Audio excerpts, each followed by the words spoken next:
அடுக்கு மொழியில ஆரவாரமா பேசுறவங்க தான் அறிஞர்கள். மொழி புலமை தான் ஒருத்தரோட அறிவின் அளவுகோல்னு இதுவரைக்கும் நாம நம்பிட்டு இருந்ததை சுக்கு நூறா உடைச்சிருக்கு ஒரு ஆராய்ச்சி.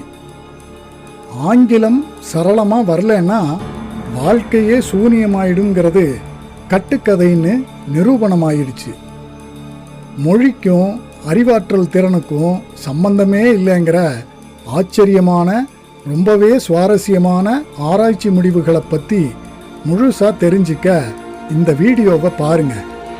பல பேருடைய தாழ்வு மனப்பான்மையை இந்த வீடியோ நிச்சயமா துடைத்தெறியும்.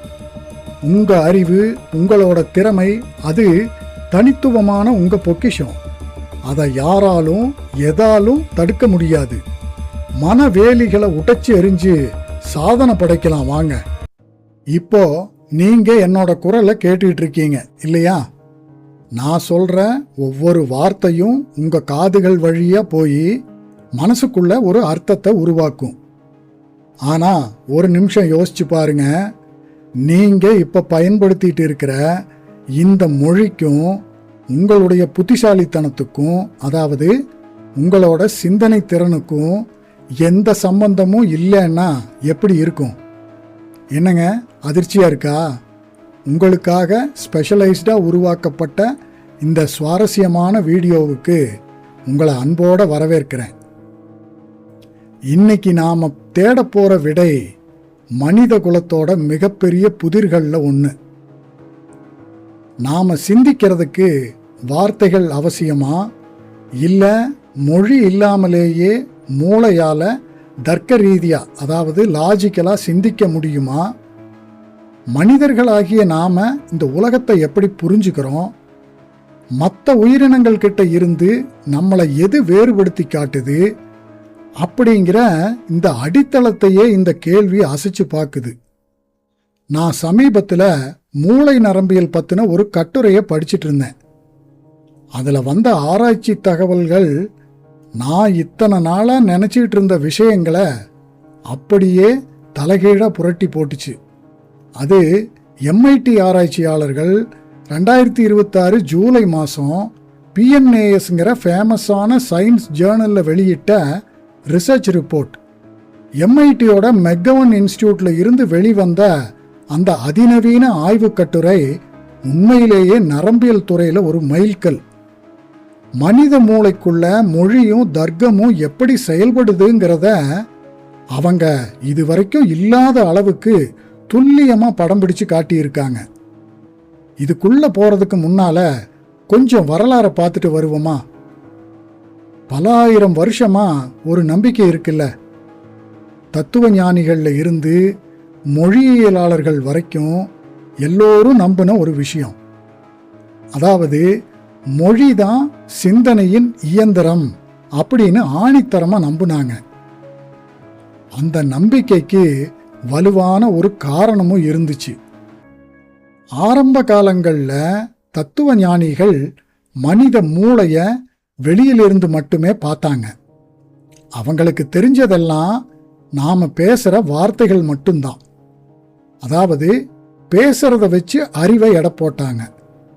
ஒருத்தன் அழகா லாஜிக்கலா பேசினா அவனுக்குள்ள சிந்தனை தெளிவா இருக்குன்னு நம்புனாங்க.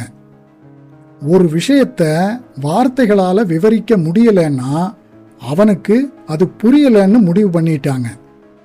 இங்க லாஜிக், மொழி ரெண்டையுமே நாம ஒரு லெகோ பிளாக்குகள் மாதிரி ஒப்பிடலாம்னு தோணுது.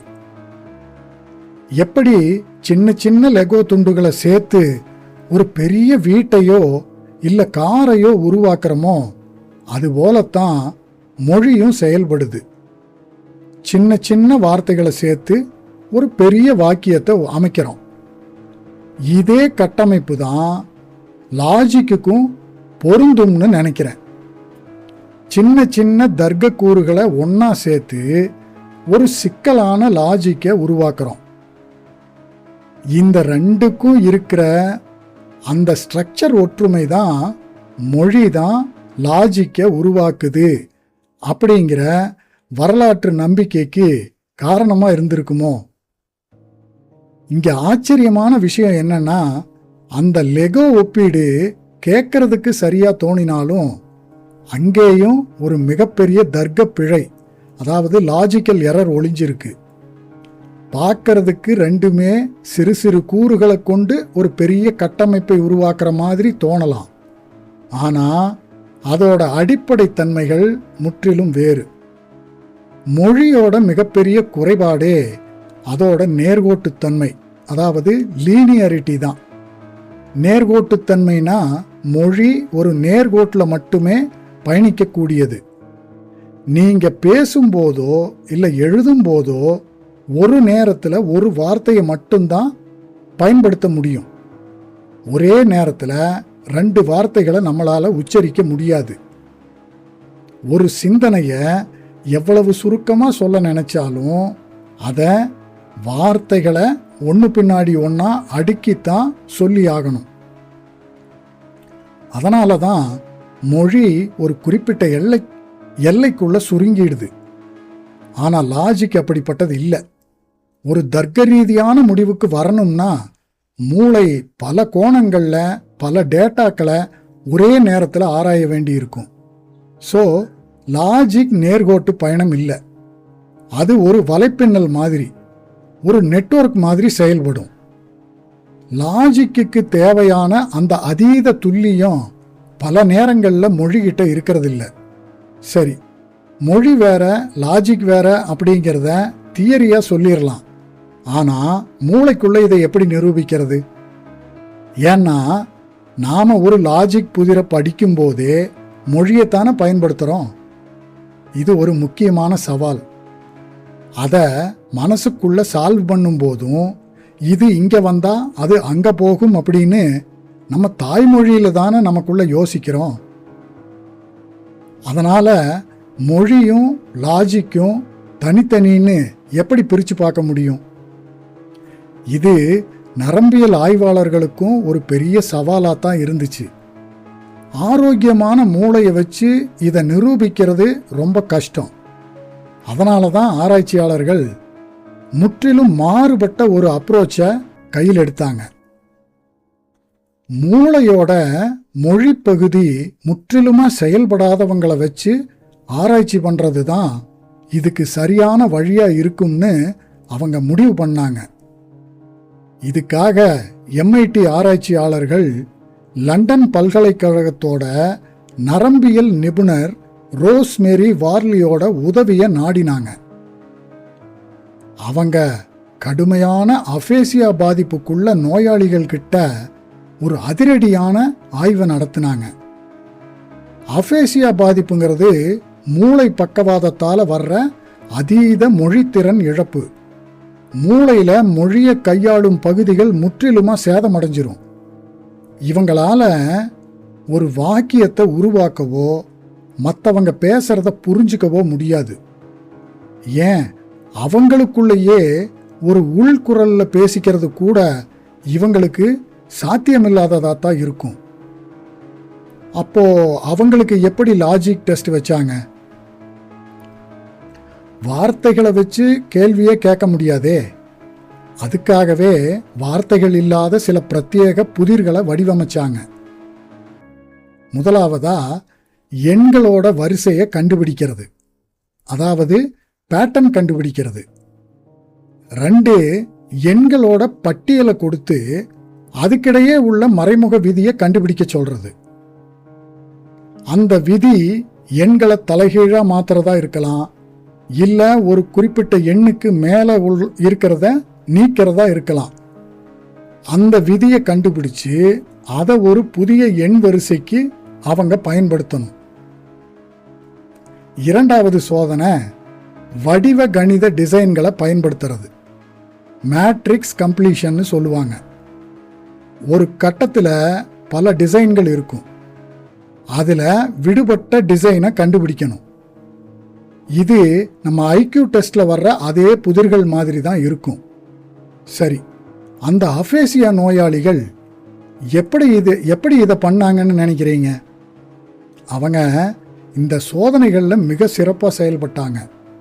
புதிர்கள் கடினமானாலும் கூட அவங்களோட லாஜிக் திறன் ஆரோக்கியமான மனிதர்களுக்கு இணையா துல்லியமா வேலை செஞ்சுது.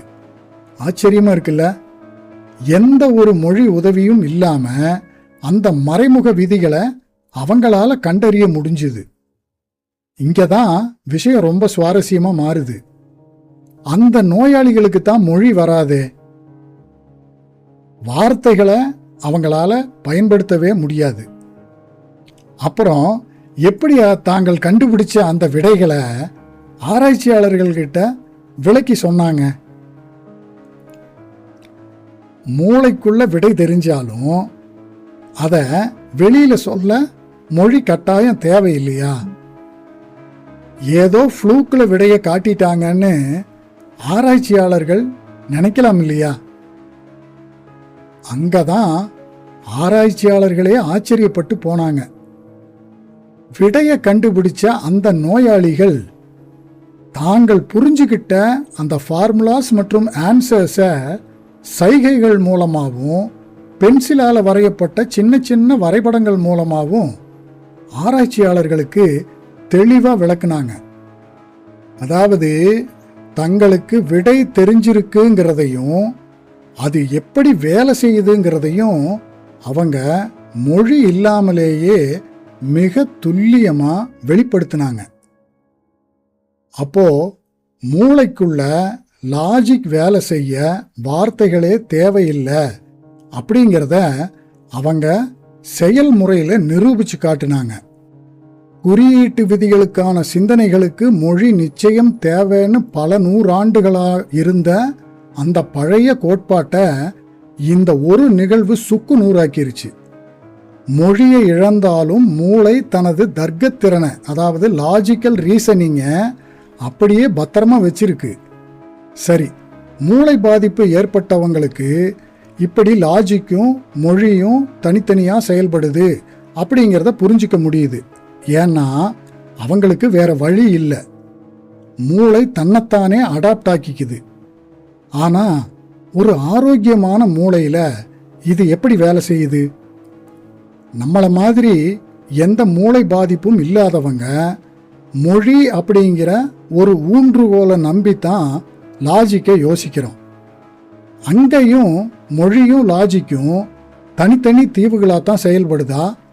இந்த சந்தேகத்தை தீர்க்கத்தான் MIT ஆராய்ச்சியாளர்கள் ஆரோக்கியமான மனிதர்களுக்கு MRIங்கிற அதிநவீன மூளை ஸ்கேனிங் செஞ்சாங்க. ஒரு மனிதன் கடினமான புதிர்களை தீர்க்கும் போது மூளையோட எந்த பகுதிக்கு ரத்தம் பாயுது, எந்த பகுதி மின் சிக்னலை அனுப்புது அப்படிங்கிறத இந்த ஸ்கேன் நேரடியாக காட்டும். இதில் அவங்க 2 முக்கியமான நெட்வொர்க்குகளை கண்காணிச்சாங்க. ஒன்று மொழி நெட்வொர்க், இன்னொன்று மூளையோட முன்பகுதியிலையும் பின்பகுதியிலையும் பரவி இருக்கிற மல்டிபிள் டிமாண்ட் நெட்வொர்க். இதுதான் சிக்கலான பிரச்சனைகளை தீர்க்கவும் புதிய விஷயங்களை கற்றுக்கவும் உதவக்கூடிய மூளையோட கட்டுப்பாட்டு மையம். இது எப்படி இருக்குன்னா, நம்ம ஸ்மார்ட் ஃபோனில் 2 வேறு வேறு ஆப்ஸ் செயல்படுறது மாதிரி. இப்போ நான் என் ஃபோனில் ஒரு சிக்கலான கணக்கை போட கால்குலேட்டர் ஆப்பை ஓப்பன் பண்ணுறேன்னு வச்சுக்கோங்க. அந்த கால்குலேட்டர் வேலை செய்கிறதுக்கு பேக்ரவுண்டில் மெசேஜிங் ஆப் ஓடிட்டு இருக்க வேண்டிய அவசியமே இல்லை. கால்குலேட்டருக்கு தேவையான ப்ராசஸிங் பவர் வேற, மெசேஜிங் ஆப்புக்கு தேவையான பவர் வேற. மூளை ஸ்கேன்லையும் இதே தான் நடந்திருக்கு. பச்சை லாஜிக்குக்கும் சிவப்பும் மஞ்சளுமா மொழியும் தனித்தனி தீவுகளா ஒன்னோடு ஒன்று தொடர்பு இல்லாமல் தனித்து இயங்கிறது அந்த fMRI ஸ்கேனில் தெளிவாக தெரிஞ்சுது. அப்போ நம்ம லாஜிக்காக யோசிக்கும் போது மொழி நெட்வொர்க் அப்படியே தூங்கிக்கிட்டு இருக்குமா? இந்த இடத்துல நாம கொஞ்சம் ஆழமா பார்க்கணும். ஆராய்ச்சியாளர்கள் 2 வகையான லாஜிக்குகளை மூளைக்குள்ள சோதிச்சாங்க. ஒன்று இண்டக்டிவ் ரீசனிங், இன்னொன்று டிடக்டிவ் ரீசனிங். இந்த 2க்கு என்ன வித்தியாசம்? இதை கொஞ்சம் எளிமையாக பார்க்கலாமா? இண்டக்டிவ் ரீசனிங் அப்படிங்கிறது பல டேட்டாக்களை வச்சுக்கிட்டு அங்கே மறைஞ்சிருக்கிற ஒரு பொதுவான விதியை கண்டுபிடிக்கிறது. நான் முன்னால் சொன்னது மாதிரி எண்களுக்கோ இல்லை வடிவங்களுக்கோ இடையேயுள்ள பேட்டர்ன்களை கண்டுபிடிக்கிறது. அதாவது தனிப்பட்ட விஷயங்கள்ல இருந்து ஒரு பொதுவான முடிவுக்கு வர்றது. டிடக்டிவ் ரீசனிங் அப்படிங்கிறது ஸ்லாஜிசம்னு சொல்லப்படுற இஃப் தென் அப்படிங்கிற லாஜிக்குகள். அதாவது ஒரு பொதுவான விதியை வச்சுக்கிட்டு ஒரு குறிப்பிட்ட முடிவுக்கு வர்றது. உதாரணமாக ஒரு கேள்வி கொடுக்கப்படுது, பந்து சிவப்பா இருந்தா அது பெரியது, இந்த பந்து சிவப்பு அப்படின்னா இந்த பந்து பெரியதா? இதுதான் டிடக்டிவ் லாஜிக். இப்போ இந்த 2 வகையான லாஜிக்குகளையும் மனிதர்கள் சால்வ் பண்ணும்போது எஃப்எம்ஆர்ஐ ஸ்கேன்ல மூளை எப்படி ரியாக்ட் பண்ணுச்சுன்னா, இதுல ரொம்பவே ஆச்சரியப்படுற ஒரு விஷயம் நடந்துச்சு.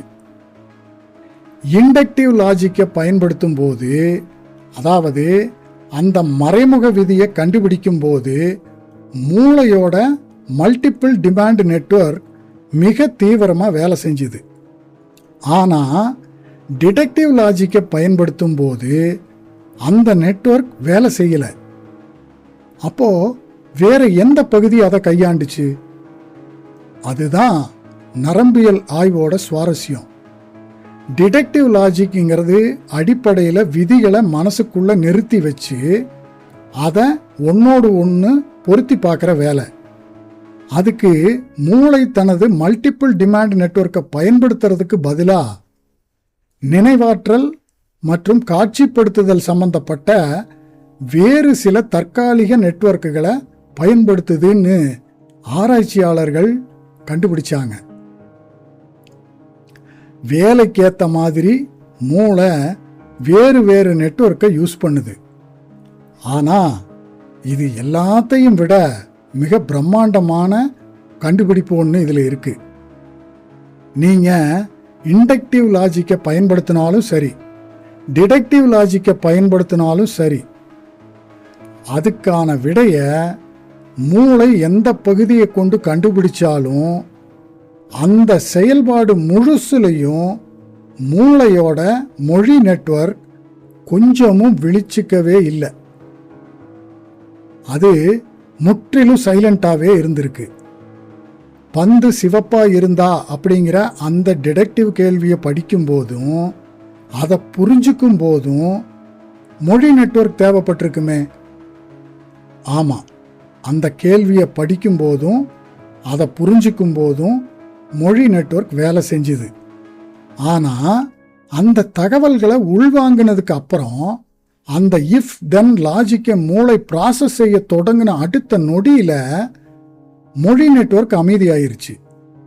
லாஜிக்கலாக விடையை கண்டுபிடிக்கிற அந்த சிந்தனை செயல்முறைக்கு மொழித்துறையோட உதவி துளியும் தேவைப்படலைங்கிறது தெள்ள தெளிவாக நிரூபணமாச்சு. அப்படின்னா இதுக்கெல்லாம் என்ன அர்த்தம்? இந்த எஃப்எம்ஆர்ஐ ஸ்கேன்கள், மூளை நரம்பியல் முடிவுகள், அஃபேசியா நோயாளிகளோட லாஜிக் திறன், இவை எல்லாம் ஒரு சராசரி மனிதரான உங்களுக்கு, அதாவது இந்த வீடியோவை பார்த்துட்டு இருக்கிறவங்களுக்கு ஏன் முக்கியம்? இந்த உயிரியல் கண்டுபிடிப்பு நம்ம அன்றாட வாழ்க்கையில், நம்ம சமூகத்தில் எந்த மாதிரியான தாக்கத்தை ஏற்படுத்தும்? இதை ஒரு ப்ராடர் ஸ்பெக்ட்ரமில் பார்த்தோம்னா, ஒரு சமூகமாக நாம் காலங்காலமாக செஞ்சுட்டு வந்த ஒரு மிகப்பெரிய தவறை இந்த கண்டுபிடிப்பு நம்ம முகத்தில் அரைஞ்சு சுட்டி காட்டுது. என்ன தவறு அது? அதாவது மொழித்திறன் குறைபாட்டை அறிவியல் குறைபாடாக நாம் தவறாக கணிக்கிறோம்.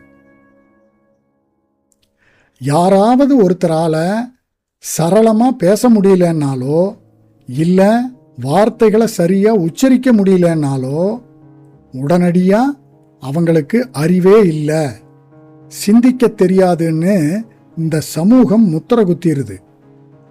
உதாரணமாக திக்குவாய் பிரச்சனை உள்ளவங்க இல்லை ஆங்கிலம் தாய்மொழியாக இல்லாதவங்க ஒரு கார்ப்பரேட் மீட்டிங்கில் பேச தயங்குனா அவங்கள பார்த்து அவங்களுக்கு திறமையோ இல்லை அந்த ப்ராஜெக்ட் பற்றின புரிதலோ இல்லைன்னு உலகம் நினைக்குது. அஃபேசியா நோயாளிகளால் ஒரு வார்த்தை கூட பேச முடியாமல் இருக்கலாம், ஆனால் அவங்களால சிறப்பாக செஸ் விளையாட முடியும். மிக கடினமான சுடோக்கு புதிர்களை தீர்க்க முடியும்.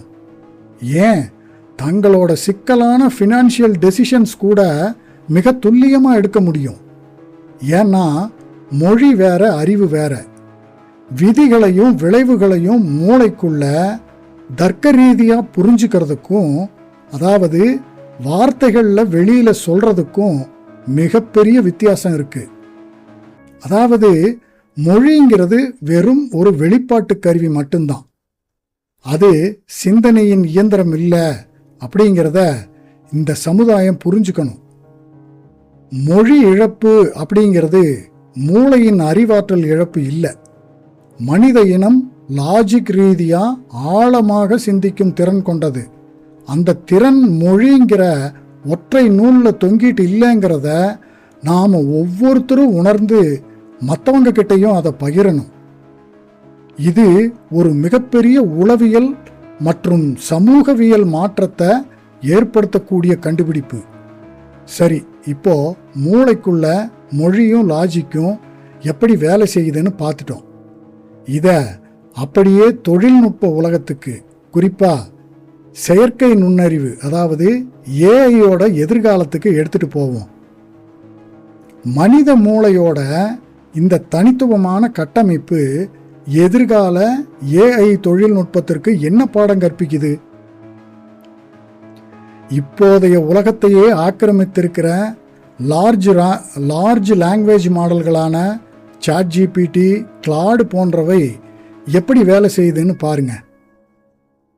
அவைகள் பிரம்மாண்டமான எழுத்து தரவுகளை, அதாவது பில்லியன் கணக்கான வார்த்தைகளை படித்து எந்த வார்த்தைக்கு பிறகு எந்த வார்த்தை வரும் அப்படிங்கிறத ப்ராபபிலிட்டி அடிப்படையில் கணிக்குது. ஆமாங்க, மனிதர்களோட சிந்தனையை வார்த்தைகள் மூலமாக வெறும் காப்பி மட்டுமே அடிக்குது. அப்படின்னா ChatGPTக்கு லாஜிக்கே தெரியாதுங்கிற மாதிரி இருக்கு இல்லையா?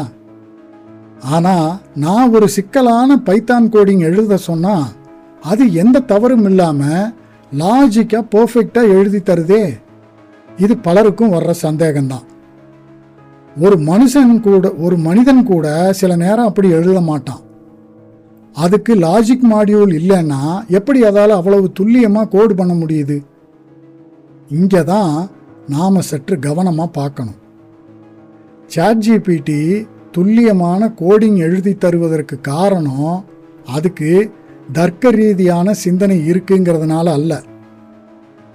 மாறா இன்டர்நெட்டில் உள்ள கோடிக்கணக்கான கோடிங் பேட்டர்ன்களை அது மனப்பாடம் செஞ்சு வச்சிருக்கு. அப்படி மனப்பாடம் செஞ்சதை அது திருப்பி கொடுக்குது. நீங்கள் கேட்குற கேள்விக்கு எந்த வார்த்தைக்கு பிறகு எந்த குறியீடு வரும் அப்படிங்கிறத அது புள்ளி விவர அடிப்படையில் கணிக்குது. ஸ்டாட்டிஸ்டிக்கல் டோக்கன் ப்ரிடிக்ஷன்னு சொல்லுவாங்க. அப்போ அது உண்மையிலேயே யோசிக்கல, மாறா அது ஒரு அதிபுத்திசாலி கிளிப்பிள்ளை மாதிரி செயல்படுதுன்னு சொல்லலாம். அதனால தான் மிகவும் எளிமையான, ஆனால் இதுவரைக்கும் இன்டர்நெட்டில் இல்லாத ஒரு புதிய லாஜிக் புதிரை நீங்கள் ChatGPT கிட்ட கேட்டால் அது வார்த்தைகளை அழகாக அடுக்கி மிக நம்பிக்கையோட முற்றிலும் தவறான ஒரு லாஜிக்கை பதிலாக கொடுக்கும். ஏன்னா அதுகிட்ட மொழி நெட்வொர்க் பிரம்மாண்டமாக இருக்கு. ஆனால் மனிதர்களை போல லாஜிக் ரீதியாக சிந்திக்கிற உண்மையான மல்டிபிள் டிமாண்ட் நெட்வொர்க் இல்லை. அப்போது இந்த MIT ஆராய்ச்சி ஏஐ உலகத்துக்கு கொடுக்கிற எச்சரிக்கை என்ன? மனித மூளையிலேயே மொழியும் லாஜிக்கும் முற்றிலும் தனித்தனியாக இயங்கும் போது மனிதனைப் போலவே சிந்திக்கக்கூடிய ஒரு உண்மையான செயற்கை நுண்ணறிவை உருவாக்கணும்னா நாம் ஏன் மொழியை மட்டும் நம்பி இருக்கணும்? மொழியை மட்டுமே வச்சுக்கிட்டு உண்மையான அறிவாற்றலை அடைஞ்சிடலாம்னு நினைக்கிறது அறிவுபூர்வமாகவே தவறானதுங்கிறத இந்த ஆராய்ச்சி ஆணித்தரமாக உணர்த்துது. அப்படின்னா எதிர்காலத்தில் ஏஐகளை உருவாக்கும் போது வார்த்தைகளே இல்லாத தனி லாஜிக் மாடியூல்களை வடிவமைக்கணும். மொழிக்கு ஒரு நெட்வொர்க், சிந்தனைக்கு ஒரு நெட்வொர்க்னு மனித மூளை செயல்படுவது போலவே ஏஐ சிஸ்டம்களையும் இரண்டா பிரித்து வடிவமைக்க இந்த மனித மூளை ஆராய்ச்சி ஒரு புதிய வழிகாட்டியாக அமையப்போகுது. மூளையோட புவியியலை வரைபடமாக்கும் இந்த ஆராய்ச்சி கணனி அறிவியலுக்கும் ஒரு புதிய பாதையை காட்டுது. வெறும் டெக்ஸ்ட் வச்சுக்கிட்டு உண்மையான லாஜிக்கை ஏஐக்குள்ள கொண்டு வர முடியாது அப்படிங்கிறத தொழில்நுட்ப உலகம் விரைவில் உணர்ந்து புதிய கட்டமைப்புகளை உருவாக்கும். இது உண்மையிலேயே மனசை பிரமிக்க வைக்கிற ஒரு பயணம்னு நீங்க ஏத்துக்குவீங்கன்னு நான் நம்புறேன். நாம இது வரைக்கும் என்ன பார்த்துருக்கோங்கிறத சுருக்கமா தொகுத்துடுறேன். பல ஆயிரம் ஆண்டுகளா நாம நம்பி வந்த மொழிதான் சிந்தனையின் அடிப்படைங்கிற மித் இன்னைக்கு உடைக்கப்பட்டிருக்கு.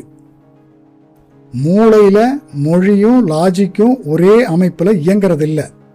அவை முற்றிலும் தனித்தனி நெட்வொர்க்குகளா செயல்படுது அப்படிங்கிறத பார்த்துருக்கோம். அஃபேசியா நோயாளிகளோட வியக்கத்தக்க லாஜிக் திறன் இதை நிஜத்தில் நிரூபிச்சும் காட்டியிருக்கு. அதோட எஃப்எம்ஆர்ஐ மூளை ஸ்கேன்களும் நாம் ஆழமாக சிந்திக்கும் போது மொழி நெட்வொர்க் அமைதியாயிருது அப்படிங்கிறத உறுதி செஞ்சிருக்கு. அது மட்டும் இல்லாமல் ஏஐ பற்றியும் பார்த்தோம். இறுதியா மனித சிந்தனையை ஜெராக்ஸ் பண்ண நினைக்கிற ஏஐ தொழில்நுட்பம் வெறும் மொழியை மட்டும் நம்பி இருக்காம வார்த்தைகள் இல்லாத லாஜிக் மாடியூல்ஸை உருவாக்க வேண்டியதன் அவசியத்தையும் நாம் தெரிஞ்சுக்கிட்டோம். சுருக்கமாக சொல்லணும்னா மொழிங்கிறது நம்முடைய எண்ணங்களை மற்றவங்களுக்கு கடத்துறதுக்கான ஒரு கருவி மட்டுமே. நம்முடைய உண்மையான சிந்தனை திறன் மொழிக்கு அப்பாற்பட்ட ஒரு தனித்துவமான பிரபஞ்சம். இந்த வீடியோவை முடிக்கும் தருவாயில உங்களுக்கு ஒரு புதிய கேள்வியை வச்சுட்டு விடைபெறலாம்னு நினைக்கிறேன். லாஜிக் ரீதியான சிந்தனைக்கும் மொழிக்கும் எந்த சம்பந்தமும் இல்லைங்கிறது நிரூபணமாயிருச்சு. அப்படின்னா மனித பரிணாம வளர்ச்சியில முறையான மொழி உருவாவதற்கு பல ஆயிரம் ஆண்டுகளுக்கு முன்னால காடுகளில் வாழ்ந்த நம்ம முன்னோர்கள் கிட்ட இந்த சிக்கலான வார்த்தைகளற்ற லாஜிக் திறன் தோன்றி இருந்திருக்குமா? அவங்க வேட்டையாடும் போதும் கருவிகளை உருவாக்கும் போதும் மொழியே இல்லாம மிகச்சிறந்த தர்க்கவாதிகளா இருந்திருப்பாங்களா? இந்த கேள்வி ஒரு பக்கம் இருக்கட்டும். இப்போ மிக முக்கியமானது இன்னொன்று இருக்கு. நீங்க இப்போ கண்களை மூடி அமைதியா உட்கார்ந்துருக்கீங்கன்னு வச்சுக்குவோம். உங்க மூளைக்குள்ள எந்த வார்த்தைகளும் இல்லை, ஆனா எண்ணங்கள் ஓடிட்டே இருக்கு. லாஜிக்குகள், முடிவுகள், திட்டங்கள் எல்லாமே நடந்துகிட்டே இருக்கு. அப்படின்னா உங்களுக்குள்ள வார்த்தைகளே இல்லாம ஓடிட்டு இருக்கிற அந்த எண்ணங்களோட நிஜமான மொழி என்னவா இருக்கும்? சிந்திங்க. அடுத்து ஒரு அற்புதமான சிந்தனையில ஒன்றிணைவோம். நன்றி.